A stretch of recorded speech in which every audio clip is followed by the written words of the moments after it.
Hello everyone, कैसे हो आप सब। मैं हूं गौरव काबरा। एक बार फिर से आप सबका बहुत बहुत स्वागत है एक मेगा रिवीजन में।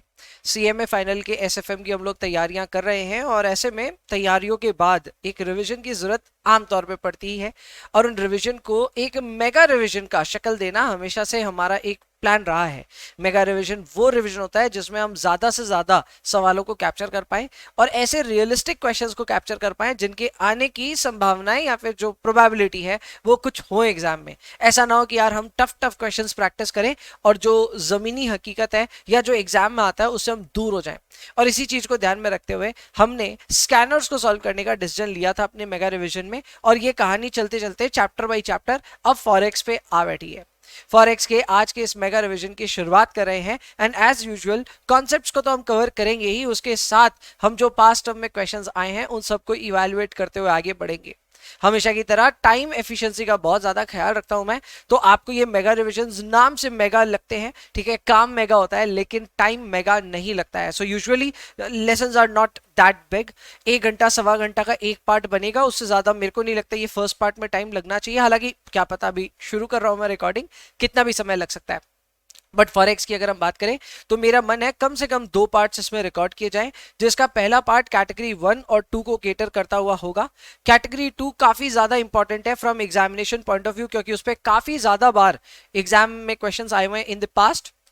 तो ऑब्वियसली उस पर ध्यान रखिएगा। At the same time category 1 is very critical to lay a foundation to this particular chapter. तो यस, बहुत ही इंपॉर्टेंट वीडियो होने वाला है। गोज विदाउट सेइंग, एकदम जो बोलते हैं ना, बेंच वॉच कीजिए इसको अपने सामने। अपनी जो नोट्स हैं उन नोट्स को प्रिंट करके रख सकते हैं तो बहुत ही बढ़िया। प्रिंट में नहीं भी है तो भी कोई बड़ी बात नहीं है, डिस्क्रिप्शन में जाइए और नोट्स को डाउनलोड कर लीजिए। जो एनरोल्ड बच्चे हैं ड्राइव पे मिल जाएंगे आपको नोट्स, तो जाकर के वहां से नोट्स आप डाउनलोड कर लीजिए।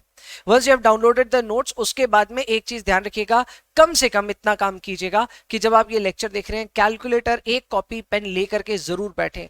ठीक है, जब हम लोग कोई भी नंबर्स डिस्कस कर रहे हैं क्लास को बीच बीच में पॉज करते जाएं और खुद से नंबर्स तक पहुंचे जरूर। अगर आप ये सोच रहे हैं कि सिर्फ वीडियो देखने से आपका काम हो जाएगा तो अनफॉर्चुनेटली नहीं होने वाला। मैं झूठ परोस सकता हूं आपको, पर मैं चाहता नहीं हूं वैसा। मैं आपको यहाँ पे रिवीजन करा रहा हूं, पर अगर आप सही मायने में चाहते हैं कि ये रिवीजन का आपको फायदा हो तो प्लीज नंबर्स खुद से कैलकुलेट कीजिएगा। इसके अलावा शुरुआत करते हैं आज के इस लेक्चर को। शुरुआत करते हैं विद फॉरेक्स, जो कि एक बहुत ही हाई डिमांडेड चैप्टर है। और क्यों ना हो, एग्जाम में से 2 क्वेश्चंस आने की संभावना है, यानी 14 नंबर का ये इकलौता चैप्टर हो सकता है आपके सीएमए फाइनल एसएफएम पेपर के लिए। तो शुरुआत करते हैं। थोड़ा इंट्रोडक्शन बड़ा हो गया बट आई थिंक वर्थ है यार, ठीक है, एक फाउंडेशन सेट करता है कि ये चैप्टर क्या है। शुरुआत करते हैं विद कैटेगरी नंबर 1। तो फॉरेक्स में अगर हम कैटेगरी नंबर 1 की तरफ आए तो इसका नाम है basic concepts and cross rates. Basic concepts में ऑब्वियसली हमें यह समझना पड़ेगा कि फॉरेक्स में किस तरह के कोट्स यूज होते हैं। आमतौर पे डायरेक्ट और इनडायरेक्ट कोटेशंस यूज होते हैं, वो क्या होते हैं उसके बारे में हम जानेंगे। इसके अलावा क्रॉस रेट बोल करके एक बहुत ही इंपॉर्टेंट कॉन्सेप्ट है जो कि हर बड़े सवाल में भी मिल जाएगा। एट द सेम टाइम इस पे खुद के इंडिपेंडेंट सवाल भी बन सकते हैं। तो ये बहुत क्रिटिकल कैटेगरी है। शुरुआत करते हैं इससे। सबसे पहले हम समझते हैं कोटेशन ना 2 तरह के हो सकते हैं। एक है डायरेक्ट कोट। डायरेक्ट कोट यानी कि जो हम इंडिया में ज्यादातर यूज करते हैं ना, रुपी बाई डॉलर वाला कोटेशन, वो एक डायरेक्ट कोट होता है। डायरेक्ट कोट की खास बात ये होती है कि आपकी खुद के देश की जो करेंसी होती है, जिसे हम डोमेस्टिक करेंसी कहते हैं, वो न्यूमरेटर में होता है और डिनोमिनेटर में होता है फॉरेन करेंसी। फॉरेन करेंसी हमारे लिए डॉलर है फॉर एग्जांपल, इसीलिए हम लोग का जो कोटेशन होता है वो होता है रुपी बाई डॉलर, यानी हमारी करेंसी ऊपर रहेगी और फॉरेन की करेंसी नीचे रहेगी। पर सर इसका उल्टा वर्जन भी तो चल सकता है, क्या हम डॉलर बाई रुपी नहीं बना सकते? एकदम बना सकते हैं। अगर आप वो काम करें तो उसे हम बस डायरेक्ट नहीं कहते, उसे हम इनडायरेक्ट कहते हैं। इतना सा फर्क है, ध्यान रखिएगा। तो उस केस में डॉलर ऊपर चला जाएगा और नीचे रुपी चला जाएगा। तो ये हो गया foreign currency by domestic currency. Class में इसी चीज को डिस्कस करने में कम से कम आधा घंटा हमने खर्च किया था। ये रिवीजन है तो जाहिर सी बात है हल्का सा डिस्कशन करके ही आगे बढ़ेंगे। हाँ, एक बात याद रखिएगा कि जब भी कोई भी तरह का ऑपरेशन करना आपको, जब भी कोई भी तरह का ट्रांजैक्शन आपको सोचना है, हमेशा जो आपकी बेस करेंसी होती है वो बहुत रेलिवेंट होती है, उसी के हिसाब से सारी कैलकुलेशन होती है। तो आप ये ध्यान रखना कि अगर आपको ट्रांजैक्शन डॉलर्स में करना है तो आप डायरेक्ट कोट यूज कीजिएगा, और अगर आपको ट्रांजैक्शन रुपी में करना है तो आप इनडायरेक्ट कोड को यूज कर सकते हैं। वैसे करने को तो डायरेक्ट कोड भी यूज हो सकता है, पर थोड़ा स्मार्टली किया जाता है, बट अदरवाइज आपको इनडायरेक्ट कोड निकालना चाहिए। सो बेसिकली मेरा ये कहना है कि जिस भी करेंसी में ट्रांजैक्शन करना है वो करेंसी कोटेशन में नीचे की तरफ होनी चाहिए। जैसे यहाँ नीचे डॉलर है तो डॉलर ट्रांजैक्शन में ये यूज हो सकता है, और अगर रुपी में आपको काम करना है तो रुपी ट्रांजैक्शन यहाँ यूज होगा। ठीक है, बढ़िया। आगे बढ़ते हैं, बिड आस्क कोट्स के बारे में बात करते हैं। कई बार ऐसा होता है कि जब आप रुपी बाय डॉलर की बात करते हैं ना, तो आपको कोटेशन इस तरह से आते हैं 90-95। 90-95 ज्यादा बड़ा फर्क है, पर 90 और 90.5 मान लेते हैं। तो अगर इस तरह का कोई कोटेशन आता है जहां पे आपको रुपी बाय डॉलर 100 एंड 101 आ रहा है, तो इसका मतलब यह है कि अगर आप डॉलर आज के दिन इंडिया में खरीदने जाएं तो आपको 101 रुपए देने पड़ेंगे पर डॉलर, और अगर इसी डॉलर को बेचने जाएंगे आप तो आपको 100 रुपए ही मिलेंगे उसके बदले। यानी खरीदते वक्त ज्यादा रुपए लग रहे हैं और मिलते वक्त कम रुपए मिल रहे हैं। अब इस बीच में 1 रुपया कहां गायब हो गया, तो उसे हम कहते हैं बिड आस्क स्प्रेड, और ये हमारे डीलर का मार्जिन है। सो जो भी डीलर डॉलर्स में खरीद बेच कर रहा है आपके साथ में, जाहिर सी बात है वो यहां पे कुछ कमाने को बैठा है, एंड इसे हम कहते हैं बिड आस्क स्प्रेड। ठीक है, यहां लिखा है कि bid is selling price of the base currency. अब यहां सेलिंग प्राइस लिखा हुआ है ऑफ द बेस करेंसी, इसका मतलब यह है कि अगर आपके पास में डॉलर है और आप इसे बेचना चाहते हैं तो आप इसे बेच करके 100 रुपए इकट्ठा कर सकते हैं, तो ये आपके लिए सेलिंग प्राइस हो गया। डीलर के पर्सपेक्टिव से ये बाइंग प्राइस है, ये ध्यान रखना। और वैसे ही आस्क होता है जहां पे आपका बाइंग प्राइस है। आप अगर बेस करेंसी खरीदना चाहते हैं तो उस केस में बेस करेंसी को खरीदने के लिए आपको यहां पे 101 रुपए देने पड़ेंगे, and that happens to be your ask. Bid ask spread होता है इन दोनों का डिफरेंस, और इस डिफरेंस को आप परसेंटेज टर्म्स में भी कैलकुलेट कर सकते हैं। फॉर्मूला है ask by bid -1। Ask by bid -1 करने के साथ साथ इसका जो रिजल्ट है वो एक डेसिमल फॉर्मेट में आ जाएगा, और डेसिमल फॉर्मेट को परसेंटेज में कन्वर्ट करना हम सब जानते हैं। फॉर एग्जांपल ये 0.02 आया तो हमें पता है उसका मतलब होता है 2%। इतना तो पता है ना? अरे बेशर्मो, इतना तो पता है ना? ठीक है सर, समझ में आ गया हमें। तो ये बिड आस्क स्प्रेड भी कभी कभी काम आ सकता है। फॉर्मूला है आस्क डिवाइडेड बाय बिड -1। कई लोगों को अच्छा नहीं लगता ये फॉर्मूला, तो लो यार मैं अच्छे से वापस समझा देता हूं। Ask minus bid by bid into 100 भी कर सकते हो, ये वाला फॉर्मूला भी आप यूज कर सकते हो। ठीक है, अब ये वाला फॉर्मूला वो यूज करें जो इस एल्जेब्रिक इक्वेशन को, एल्जेब्रिक भी नहीं है एक्चुअल में, एरिथमेटिक इक्वेशन ही है, पर इसको ढंग से नहीं समझ पा रहे वो ऐसा लंबा चौड़ा फॉर्मूला याद कर लो, अदरवाइज मेरे लिए ऊपर वाला फॉर्मूला वर्क करता है। ठीक है, अब हम आते हैं क्रॉस रेट्स के कॉन्सेप्ट्स में। तो देखो क्रॉस रेट्स का कॉन्सेप्ट मैं ढंग से समझा देता हूं, हालांकि आपके लिए ये सारे जो इक्वेशंस मैंने दिए ये बहुत अच्छे कॉन्सेप्ट समझाने के लिए यूज हो सकते हैं, बट रिवीजन में मैं इसका कोई यूज नहीं करूंगा। सीधा कॉन्सेप्ट समझा रहा हूं कि अगर मान लो आपके पास एक कोटेशन है रुपी बाय डॉलर और दूसरा कोटेशन है मान लो डॉलर बाय पाउंड, और आपको रुपी बाय पाउंड का कोटेशन चाहिए, तो बेसिकली दो करेंसीज की मदद से आपको एक तीसरी करेंसी की वैल्यू पता करनी है, तो इसे हम कहते हैं क्रॉस रेट। क्रॉस रेट के ढेरों एप्लीकेशंस हैं, क्यों यूज होता है उसका भी कारण है, हम उसके बारे में बात करेंगे बाद में। ठीक है, लेकिन हाँ अभी के लिए इतना ही समझिए कि क्रॉस रेट कैलकुलेट करना जरूरी है। अब इसके एप्लीकेशन की अगर हम बात करें तो यार बहुत सिंपल सी बात है। अगर मान लो आप किसी ऐसे देश में जा रहे हैं जिस देश में ना आपको आपकी देश की करेंसी यूज नहीं होगी, ठीक है, कई देश हो सकते हैं ऐसे, ठीक है, जहां पे रुपी एक्सेप्टेड नहीं है। फॉर एग्जांपल बाली घूमने जा रहे हैं, बाली घूमने जाने वाले लोग यूजुअली रुपी कैरी नहीं करते, तो हम रुपी को सबसे पहले डॉलर्स में कन्वर्ट कराते हैं और फिर डॉलर्स को हम बाली की करेंसी में, ठीक है, कन्वर्ट कराते हैं, बेसिकली इंडोनेशिया की करेंसी में कन्वर्ट कराते हैं, और शायद वहां रुपया ऐसे कुछ चलता है, ठीक है, जो भी है वो रुपया में ये कन्वर्ट हो जाएगा। सो यहाँ पे क्या हो रहा है, आप पहले रुपी बाई डॉलर को यूज कर रहे हो, फिर मे बी आप यूज कर रहे हो Indonesian rupiah divided by dollars, और इन दोनों की मदद से आप रुपी बाई इंडोनेशियन डॉलर्स का अंदाजा लगा रहे हो। क्लियर? सो ये अंदाजा लगाना पॉसिबल है, इसे हम कहते हैं क्रॉस रेट। चलो, इसी चक्कर में एक चीज याद रख लेना, डायगोनल रूल भी एक रूल होता है, जिस रूल में अगर आप कभी भी कोई मैथमेटिकल कंप्यूटेशन कर रहे हो क्रॉस रेट को लेकर के और बीच में डिवीजन का साइन आ जाए, तो आपको बिड आस्क की हेर बदल करनी पड़ती है, ठीक है, इधर उधर करना पड़ता है, डायगोनल रूल अप्लाई करना पड़ता है। वो कैसे अप्लाई होगा अगेन एक न्यूमेरिकल के थ्रू समझा दूंगा, लेकिन हाँ बिड आस्क स्प्रेड जब भी रहेगा सवाल में तो उस समय आप ये डिवीजन आने पे डायगोनल रूल का जरूर ख्याल रखिएगा। ये बहुत बेसिक चीजें हैं। अब ऐसे बेसिक चीजों में ना और कई बेसिक चीजें जो आगे भी हम कवर करेंगे, जैसे है स्वैप पॉइंट्स। 100 पॉइंट्स आमतौर पे यूज होते हैं in order to calculate forward rates. क्योंकि हम फॉरवर्ड रेट्स के कॉन्सेप्ट को अभी उठा नहीं रहे हैं तो मैं इस कॉन्सेप्ट को कवर जरूर नहीं कर रहा हूं, बट पहले ही सवाल में इसका एप्लीकेशन जरूर है। तो थोड़ा थोड़ा देखो, क्लास को याद करना पड़ेगा, इसको हम वापस आकर के वापस मैं आपको रिवाइज जरूर कराऊंगा, but at this point of time सिर्फ एप्लीकेशन पे एक बार थोड़ा सा आपको याद करना पड़ेगा अपनी क्लास को। चलो शुरुआत करते हैं। पहला सवाल जो हमारी नजर में आ रहा है वो आया हुआ है जून 2013 में 5 मार्क्स के लिए। ये इसी कैटेगरी से आया हुआ है और 5 मार्क्स अगर आपको क्रॉस रेट के सवाल में मिल रहा है, आप सबसे पहले अपने भगवान जी को ना धन्य बोलिएगा कि फॉरेक्स से इतना इजी सवाल आ रहा होगा। तो आमतौर पे मुझे लगता है ये एग्जाम में शायद ना आए 7 नंबर के लिए, पर अगर आ गया तो आपके भाग्य खुल जाएंगे। सवाल बहुत सिंपल सा है, आपको रूपी बाई यूरो का पहले से रेट दिया हुआ है, रूपी नहीं सॉरी डॉलर बाई यूरो दिया हुआ है। So basically the quotation that has been given is dollar by euro.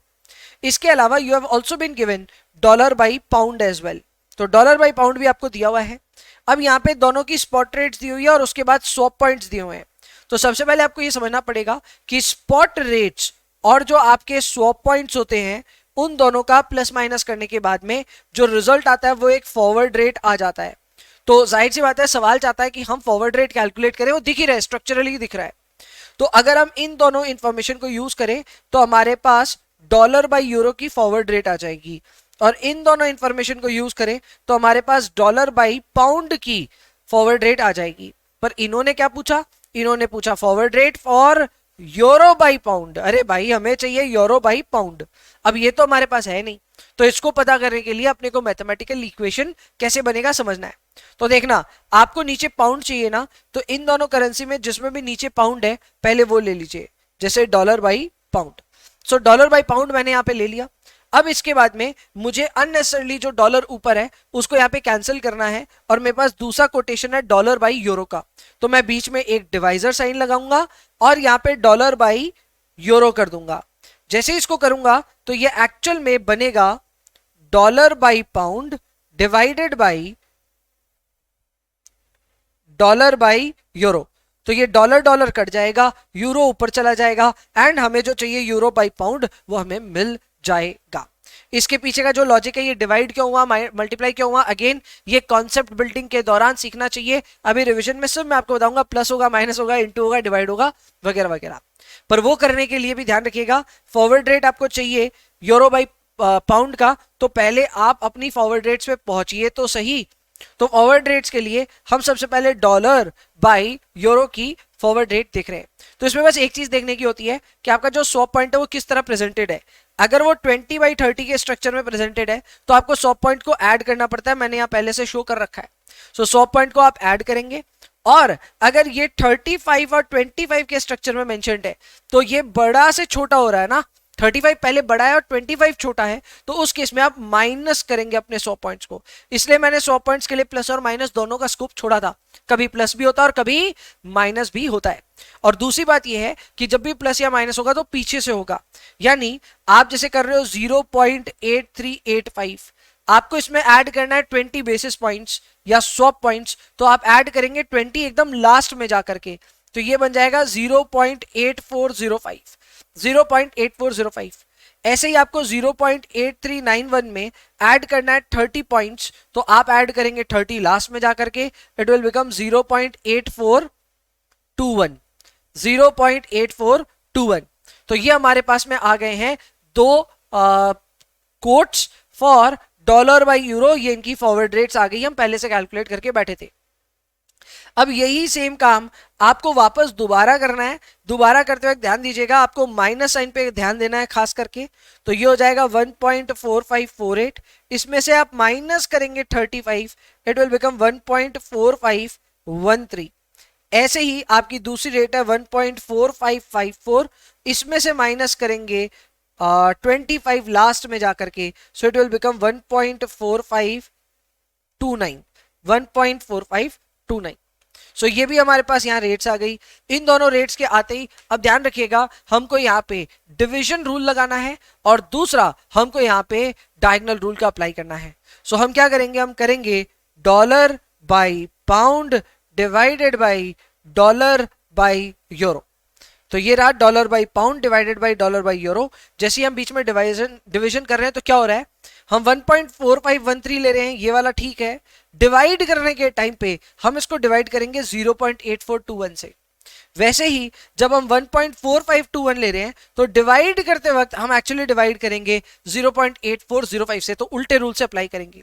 इसके पीछे का लॉजिक यही है कि फॉरवर्ड में जब जाते हैं तो फॉरवर्ड में आपका जो बिड आस्क का स्प्रेड होता है वो वाइडन होता है, ना कि नैरो होता है। यही एकमात्र रीजन है, एंड इसी वजह से हमारे पास में यहाँ पे फॉरवर्ड के कोटेशंस आ गए। तो देखा जाए तो यहाँ पे 2-3 काम करने पड़े। नंबर 1, आपको 2 बार स्पॉट रेट से फॉरवर्ड रेट कैलकुलेट करना पड़ा, और नंबर 3, आपको यहाँ पे क्रॉस रेट कैलकुलेट करना पड़ा यूजिंग डायगोनल रूल, जो कि करने पे अगर आपको 5 नंबर मिल रहे हैं, मेरे हिसाब से ताली बजानी चाहिए। बहुत ही सिंपल ये सवाल आया था, इस तरह का सवाल हो जाए कि आपके टर्म में भी आ जाए तो मजा आ जाएगा। ठीक है, चलो परफेक्ट, आगे बढ़ते हैं। जून 2023 में भी, अब देखो मतलब 10 साल बाद भी वापस इस तरह का सवाल आया 5 नंबर के लिए। सिंपल सा सवाल है, क्या मैं समझाता हूं। स्पॉट रेट दिया हुआ है अगेन यूरो बाई पाउंड का, एंड उसके बाद आपको दिया हुआ है पाउंड बाई न्यूजीलैंड डॉलर्स। ठीक है, मुझे नहीं पता इसका कोटेशन क्या होता है, ठीक है, बट ठीक है, मैंने एन डॉलर्स लिख दिया, NZ डॉलर्स होगा, ठीक है, एक ही बात है। सो ये हमारे पास 2 यहाँ पे कोट्स हैं स्पॉट रेट के। हमको सबसे पहले बोल रहा है कि परसेंटेज स्प्रेड पता करो यूरो बाई पाउंड का, तो हमें यूरो बाई पाउंड का स्प्रेड कैलकुलेट करना है। I think that is fairly easy, बड़े आराम से हो जाएगा, करेक्ट। बस यूरो बाई पाउंड में, हाँ ये तो बहुत ही आसान है, इन दोनों का आपको स्प्रेड कैलकुलेट करना है, इट्स वेरी इजी। तो हमने फॉर्मूला क्या लगाया, हमने फॉर्मूला लगाया ask divided by bid minus 1, ask divided by bid minus 1। ठीक है, ऊपर मैंने ये फॉर्मूला आपको शायद समझाया था, ask divided by bid minus 1, correct. वो वाला फॉर्मूला हमने यहाँ पे लगा दिया, ask divided by bid minus 1, ये रहा मेरा बिड और ये रहा मेरा आस्क, तो it will be 1.6557 divided by 1.6543 minus 1, result आ गया। सेम काम अपने को वापस करना है for pound divided by New Zealand dollars, तो अगेन सेम कोटेशन पे सेम काम करने के लिए वही same formula, ask divided by bid minus 1, result जो भी आएगा उसको आप परसेंटेज टर्म्स में कन्वर्ट करने के लिए इनटू 100 खुद ब खुद कर देना, वैसे रिजल्ट तो डेसिमल्स में आया था। ठीक है, आगे बढ़ते हैं। आप बोलते हैं मैक्सिमम पॉसिबल परसेंटेज स्प्रेड बताओ on the cross rate between euro and New Zealand dollars. तो अब हमें क्या कैलकुलेशन करना है, यूरो बाई न्यूजीलैंड डॉलर्स का कैलकुलेशन करना है। अब ये सीधा सीधा तो हमारे पास है नहीं, तो हमें इसके लिए एक क्रॉस रेट बनानी पड़ेगी। तो ये क्रॉस रेट आप देख सकते हैं, हमने यहाँ यूज किया euro divided by pound into pound by New Zealand dollars, correct. तो यहाँ पे पाउंड और पाउंड अपने आप कट जाएगा, you will be left with Euros divided by New Zealand dollars. यहाँ पे बीच में मल्टीप्लीकेशन का साइन आया तो डायगोनल रूल अप्लाई करने की कोई जरूरत नहीं है, तो बस इन दोनों को आपस में मल्टीप्लाई कर दीजिए। जैसे फॉर एग्जांपल हमें लेना है 1.6543, तो उसमें आप मल्टीप्लाई करेंगे 0.2786, और फिर जब आप लेंगे 1.6557 तो उसमें आप मल्टीप्लाई करेंगे 0.28। मल्टीप्लाई करने पे रिजल्ट्स आपके पास आ जाएंगे, और उसका भी स्प्रेड निकालने के लिए सेम वही तरीका है, ask divided by bid minus 1, ask divided by bid minus 1, इससे इसका भी स्प्रेड निकल जाएगा। Again this came for 5 marks and I am glad कि इस तरह के सवाल एग्जाम में आ रहे हैं, बहुत आसान नहीं, बहुत ज्यादा आसान है। क्लियर? लो जी, एक और कैटेगरी देखने को मिल रही है, ये कैटेगरी मतलब एक और सवाल देखने को मिल रहा है सेम, और ये आया हुआ है दिसंबर 2023 में। जाहिर सी बात है कि एकदम ताजा ताजा है। When I am shooting this particular revision, this is applicable for June 2024 exams, तो मैं उसके लिए तैयार करा रहा हूं आपको ये रिवीजन के लिए। बट ऑब्वियसली इस रिवीजन में आगे ना पार्ट बाय पार्ट ऐड होते जाएंगे, तो यही रिवीजन आगे दिसंबर 24, जून 25, दिसंबर 25 एंड सो ऑन यूज हो सकता है। क्यों? क्योंकि स्कैनर नहीं बदलेगा कभी भी। हम दिसंबर 2013 से शायद या जून 2013 से कवर कर रहे हैं सारे क्वेश्चंस को, और आगे इसको अपडेट करते रहेंगे। सो जैसे जैसे एग्जाम्स होंगे और नए नए सवाल ऐड होते जाएंगे इसमें। ठीक है, so yes this is very simple, तो ये ध्यान रखिएगा। अभी ये दिसंबर 23 जो कि लेटेस्ट एग्जाम था उसमें आया हुआ है 6 नंबर के लिए, पर मैं याद दिला देना चाहता हूं कि ऐसा नहीं है ये कोई नया सवाल था, ये जून 2015 में और जून 2018 में भी पूछा गया, यानी एक ही सवाल 3 बार पूछा गया है। सवाल क्या है मैं समझा देता हूं। सवाल में रूपी बाई यूएस डॉलर्स आपको दिया हुआ है, जिसकी स्पॉट रेट और आपको 2 महीने की फॉरवर्ड रेट दी हुई है, और दोनों का बिड और आस्क दोनों दिया हुआ है। अपने को बोलता है कि कितना यूएस डॉलर्स एक फर्म को सेल करना पड़ेगा ताकि उसे 25 लाख रुपए मिल जाए 2 महीने बाद। अब ये ध्यान रखिएगा, इस सवाल में आपका जो मेन ट्रांजैक्शन है वो है 25 लाख रुपए। आप ऐसे डॉलर के भ्रम में मत जाना, आपको मेन रुपए चाहिए, तो आपको 25 लाख रुपए चाहिए, तो आपके पास टेक्निकली तो कोटेशन होना चाहिए डॉलर बाई रुपीज का, क्योंकि जिस भी ट्रांजैक्शन में आप, जिस भी करेंसी में आपको ट्रांजैक्शन करना है वो करेंसी नीचे की तरफ होनी चाहिए। आमतौर पर तो ऐसे ही माना जाता है, बट यार हम चीटिंग कर सकते हैं यहाँ पे। हम अपना लॉजिक कैसे लगाएंगे वो आपको मैं बताता हूं, ठीक है। बहुत सिंपल सी बात है, आपको 25 लाख रुपए चाहिए, इसके लिए आप डॉलर बेचोगे, तो और डॉलर कब बेचोगे? 2 महीने बाद। तो सबसे पहले 2 महीने की रेट पे ही गौर करना। नंबर 2, क्योंकि आप डॉलर बेचोगे तो डॉलर बेचने की रेट होती है बिड, जिसे हम 47 की रेट पकड़ेंगे। तो ये बहुत आसान हो जाता है इसका कैलकुलेशन करना। आपको 25 लाख रुपए की दरकार है, तो 25 लाख डिवाइडेड बाई जो भी रेट होगी उस दिन 47 की आप कीजिएगा, आपको कितने डॉलर्स बेचने पड़ेंगे आपको पता चल जाएगा। ये एग्जैक्ट सेम काम हमने यहाँ किया, रिजल्ट यहाँ पे है। क्लियर? आगे नेक्स्ट क्वेश्चन अपने को ये बोलता है कि कितने रुपीस फर्म को चाहिए ताकि उसे 2 लाख डॉलर्स मिल जाए स्पॉट मार्केट में। अब ध्यान रखिएगा, आपको डॉलर खरीदने हैं और स्पॉट मार्केट में खरीदने हैं, तो स्पॉट मार्केट में डॉलर खरीदने के लिए rate applicable would be ask, तो आप 46.25 यूज करेंगे। सो 46.25 इंटू 2 लाख डॉलर्स कीजिए, you should be getting your result in rupees. और वही काम हमने यहां किया, 2 lakh into 46.25, result is 92,50,000 rupees. Last question अपने को ये बोलता है इसमें, और बहुत इंटरेस्टिंग क्वेश्चन है, ये बोलता है कि अगर हमको $69,000 करंट अकाउंट में मिल रहे हैं जिसपे हमको इंटरेस्ट मिल रहा है क्या? ये सवाल में थोड़ी गलती है, अर्निंग नो इंटरेस्ट होना चाहिए था, करंट अकाउंट में इंटरेस्ट नहीं मिलता है, ठीक है। और वहीं पे अपने वो बोल रहा है कि अगर यही पैसा रुपये में अपने पास होता तो अपने वो 10% के हिसाब से इस पे रिटर्न मिलता। तो हमको बोल रहा है कि डॉलर को आज इनकैश करें या 2 महीने बाद, ये बताओ। तो देखो इसका बहुत सिंपल सा कहानी है, अगर आप डॉलर को आज के आज इनकैश कराना चाहते हैं तो आप ऑप्शन 2 में जाएंगे। उसमें क्या होगा, आप $69,000 जो आपके करंट अकाउंट में पड़े हैं इसको आप आज के आज बेचोगे, बेच करके उसको रुपये में कन्वर्ट करोगे और फिर 2 महीने के लिए उस पर आप ब्याज कमाओगे इंडिया में। याद रखिए, इंडिया में rate of interest given is 10%, तो 10% अगर 12 महीने का है तो फिर 2 महीने का कितना होगा, डिवाइड बाई 6 करेंगे, दैट विल बी 1.666666%। क्लियर? तो यहाँ पे अगर हम $69,000 को इमीडिएटली स्पॉट ट्रांजैक्शन करके डॉलर में डॉलर से रुपये में कन्वर्ट करें तो पॉसिबल है, और उसके बाद उस पर इंटरेस्ट भी कमा सकते हैं। तो यही काम हम यहां कर रहे हैं। $69,000 को हमने 46 की रेट में बेचा। वाई भैया 46, वाई नॉट 46.25? क्योंकि हम डॉलर बेच रहे हैं, डॉलर बेचने की रेट कम मिलेगी, डॉलर खरीदने जाओगे तो 46.25 की रेट ठीक लगेगी। तो भाई ये हमने काम किया 69,000 इंटू 46 और फिर उसको मल्टीप्लाई किया 1.016666 से। ये बेसिकली इंटरेस्ट रेट के साथ में ये अमाउंट कितनी हो जाएगी लास्ट में जाकर के ये हम चेक कर रहे हैं, और ये अमाउंट हो जाएगी 32,26,900 रुपए। अब यही काम अगर हम अपने डॉलर को कन्वर्ट ना करें आज के दिन, उस पैसे को करंट अकाउंट में विदाउट इंटरेस्ट भी पड़े रहने दें, तो 2 महीने बाद हमें कितने पैसे मिलेंगे आइए वो चेक कर लेते हैं। तो भाई 2 महीने बाद अगर हम डॉलर बेचना चाहते हैं तो आज ही हम ट्रांजैक्शन करके 47 की रेट में उसको फ्रीज कर सकते हैं। अगर हम 47 की रेट पे इसको फ्रीज करते हैं तो बाद में डॉलर का जो भी रेट हो हमें तो 47 के हिसाब से ही मिलेगा।